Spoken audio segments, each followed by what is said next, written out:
Започнуваме со меѓународната анализа за ова утро. Овој пат меѓународната анализа за светските и регионални случувања ја започнуваме од регионот. Дејан Андоновиќ е веќе со нас. Што се случува во регионот?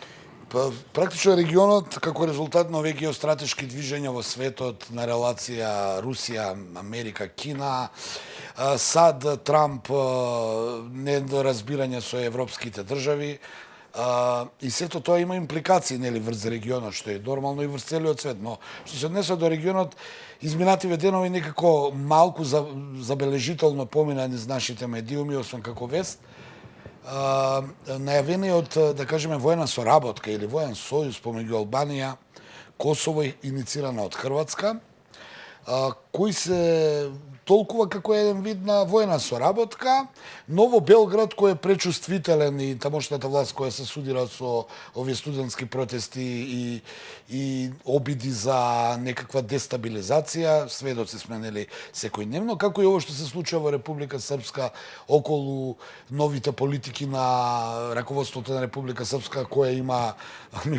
има потерница и кои сега почнуваат нацрт предлозите ги прават во закони да прават војска, гранична полиција, судови закони, се подигна тензијата, особено што сега се шпекулира и веќе е поизвестно дека официјален Белград како одговор на овој воен сојуз планира да направи воен сојуз или воена соработка со Унгарија. Сега зошто го зборуваме ние денеска ова, бидејќи Србија веќе подолго време, зборувам за актуелната власт, ја обвинува и Хрватска пред се дека стои зад некои обиди за дестабилизирање на државата. Дополнителен удар за целата приказна е тоа што Косово влегува со Хрватска во некаква соработка, што, нели, ќе подсетам, Косово се уште официјален Белград го смета како јужна српска покрајина и како насилно отцепен дел. И сега, зошто зборуваме дека е направен преседан и во Русија и Украина, па и со бомбардирањето на СРЈ?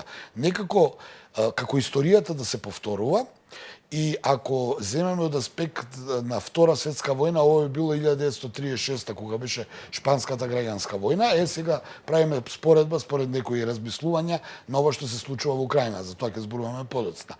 Ако гледаме во пред Прва светска војна, тоа се овие некои балкански војни сојузи, бидејќи во сојузот со Хрватска, Црна Гора, Хрватска, Албанија и Косово се споменува и Бугарија, што дополнително ги дигна тензиите во Белград.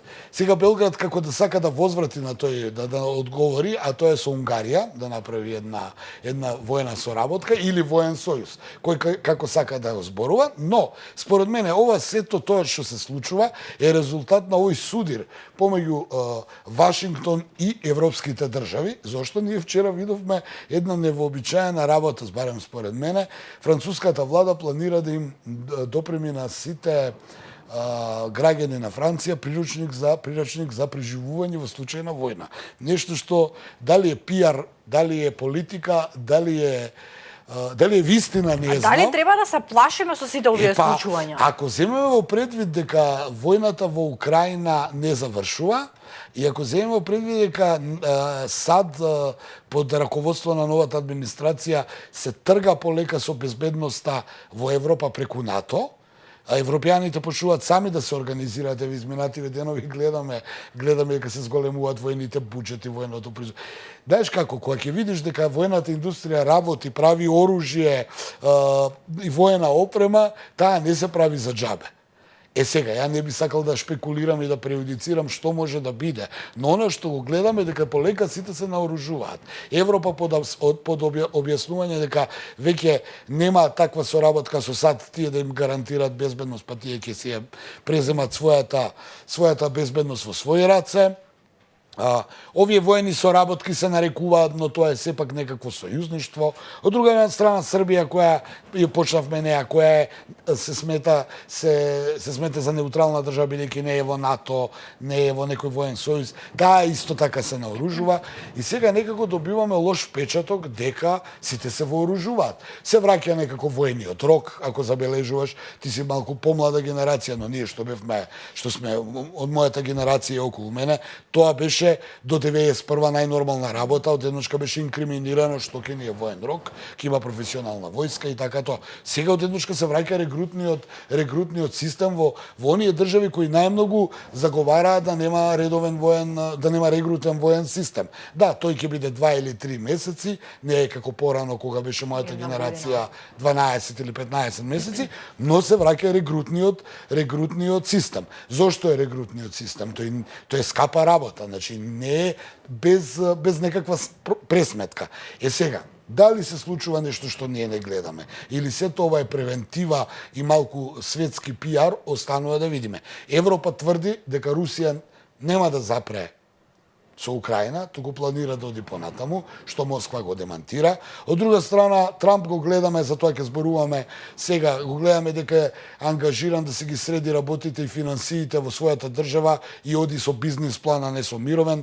Двата мировни плана кои ги прави не му функционираат на теренот, затоа веќе пишувавме. Да, за жал и денеска броиме жртви на двете места. Во Израел тоа не поминува се уште и покрај тоа што декларативно треба да прекина огнот. Како што разговараат Трамп и Путин, се вражестија судирите на теренот, се губат животи. Трамп и натаму излегува со своите бизнис понуди од типот дајте ни ги рудите, ќе ве штитиме територијата, дајте ни ги нуклеарните централи, нема да ви ги бомбардира Путин. Се договорија да не ги бомбардира Путин, а Путин и денеска бомбардираше Запорожје. Значи имаме еден комплот на вест до вест каде што оди во насока на тоа дека полека, повторно ќе кажам, ако ја земеме пред Втора светска војна, ова е било 36-1937 и Шпанска граѓанска војна, како увертира во на нешто поголемо. Ако ја земеме Прва светска војна, ова е она кога се правеа Балкански сојузи, после Втора Балканска војна, а пред Прва светска војна, каде што се правеа балкански воени сојузи, некако така наликува, бидејќи сите овие држави имаат аспирации кон нешто. Од најмалата, како што е, например, Косово, па и Црна Гора, па и ние, па и ова, бидејќи ние немаме некакви, но имаат овие другиве, до овие големиве каде што дојде една Франција да каже дека треба да имаат приручник за воени услови, нешто што историски кога ќе прочитаме потсеќа на некои настани и од историјата и од литературата од пред Втора и пред Прва светска војна. Се разбира, ова е мое размислување, на тоа алудира, може да не е ништо од сето тоа, но јас само ги протолкувам вестиве кои доаѓаат, кои овие двајца кога разговара се подигна оптимизмот дека војната е пред крај, меѓутоа таа се ражести. И сега што можеме да размислуваме ако ги гледаме вестите? Андоновиќ, споменуваш дека ова со војните сојузи на Балканот започнува од Хрватска. За да не излезе ние да анализираме, но дали може би Хрватска или земјите кои што се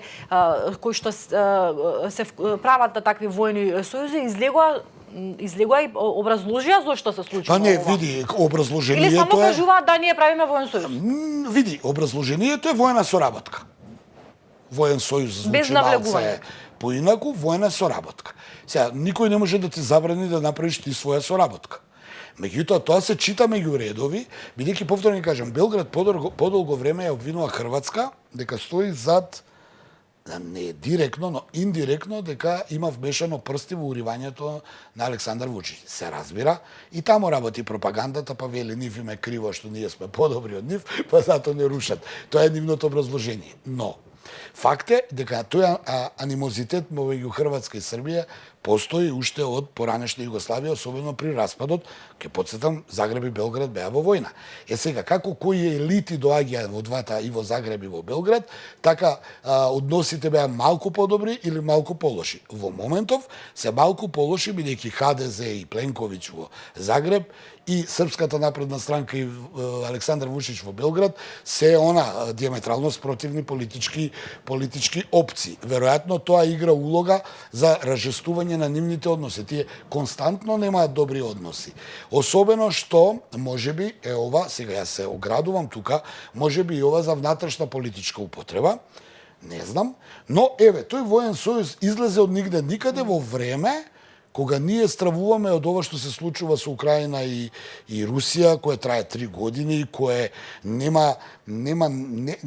запира, ајде за Блискиот исток не ќе да зборувам, бидејќи го сметам дека иако не е многу далеко од кај нас, дека е еден друг свет, но едно е сигурно, мене ме засекирува прво односите и уништувањето на односите помеѓу Вашингтон и Европа. Европската унија, европските држави, како кој сака да гледа. Од друга страна, Франција, која се обидува да преземе една стара идеја да прави европска армија. Значи, Трамп не сака веќе да ги брани доколку не плаќаат, они велат нема да ти плаќаме, ќе си правиме своја армија. И сега тука ти добиваш еден впечаток во нашава држава, како држава кој сме релативно мали, сме во НАТО, но што ќе правиме ако европските држави направат Европски сојуз на Европска унија. Тогаш автоматски ние као држава на НАТО треба да видиме. Јас сега само размислувам гласно. Се разбира дека има модалитети, тука не би навлегол, бидејќи не сум компетентен. Но ова со сојузите и шпекулациите дека и Бугарија ќе влезе. Од друга страна, најавата на власта во Белград дека со Унгарија ќе прави. Имаме Република Српска која е многу фрагилно подрачје. Ние имаме во Република Српска гарнитура политичка која сака да го отцепи ентитетот српски и кој сака во иднина да го спои со Србија. Сака. Белград за тоа не се произнесува, бидејќи не сака да учествува во распадот на Босанската федерација. Актуелното раководство во Република Српска и во Бања Лука почнува да носи закони на независност, кои ќе бидеме ние дел од Босанско-Херцеговската федерација, но ќе имаме независност. Од друга страна, Федерално Сараево вели, вие што сте на власт во Бања Лука, треба да бидете уапсени и да се вратат системот, да се врати федерален и во овој дел. Имаат федерална служба СИПА која е за следење и приведување и не знам зашто како им е таа, како внатрешна безбедност. Таа федерална служба од неа веќе почна да излегуваат српските представници да си одат во безбедносните служби на Република Српска. Додик најавува воведување на гранична полиција. Порано немаше граница таму, имаше граница онака сам.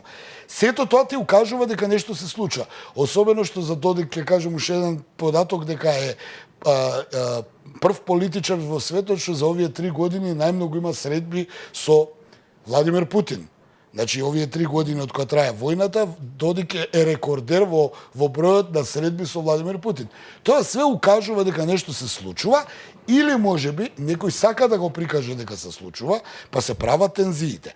Ова со сојузиве е дополнително дигање на тензија, според мене, бидејќи Белград од кога го ја виде веста, условно речено, за воена соработка меѓу Хрватска, кој е повеќе годишен не опонент, него да кажеме ривал, у негативна смисла ривал, да не се изразувам непријател и се друго. А ако ја земеме пред дека со Албанија никогаш немале некакви блиски односи, туку секогаш биле на различни страни. Косово, кој го смета како дел од својата територија по устав. Да.